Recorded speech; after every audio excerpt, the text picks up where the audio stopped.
Have you ever pondered about the nature of good and evil? This dichotomy has been a subject of discourse for centuries, a paradox that weaves itself into the fabric of our existence. In the grand cosmic scheme, good and evil coexist, each playing a crucial role in the divine plan. In Genesis 1 verse 4, God separates light from darkness, a symbolic act that illustrates the separation of good from evil. This isn't a mere act of division, it's a divine strategy. You see, this separation is a blueprint for the purification and growth of our souls. The presence of both light and darkness, good and evil, sets the stage for us to distinguish between the two, to choose, to grow, and ultimately, to purify ourselves.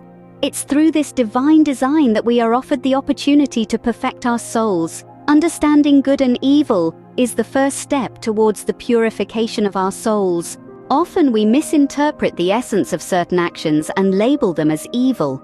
Take courage as an example.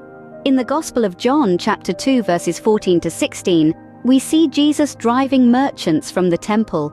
This act, interpreted by some as aggressive, was a display of courage, standing up against the defilement of a sacred space. Similarly, justice is frequently misunderstood. In the book of Exodus, chapters 7 through 11, we encounter God's justice in the form of the 10 plagues on Egypt. This was not an act of mindless cruelty, but the execution of divine justice, liberating the Israelites from oppression. These instances, while seemingly harsh, are part of a greater divine purpose. They challenge our preconceived notions and urge us to look beyond the surface. The courage of Jesus, the justice of God, these are not acts of evil. Courage and justice are not evil, but necessary virtues within a divine purpose. How can we purify ourselves if we can't distinguish good from evil? A question that brings us to the heart of our spiritual journey.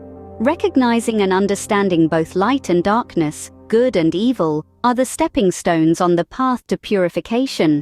When we comprehend the nature of these dualities, we equip ourselves with the knowledge to shun sin and aspire for goodness. Consider the words of Romans 12 verse 9, "Abhor what is evil, hold fast to what is good." This scripture is not a mere suggestion, but a divine command, a beacon guiding us towards purity.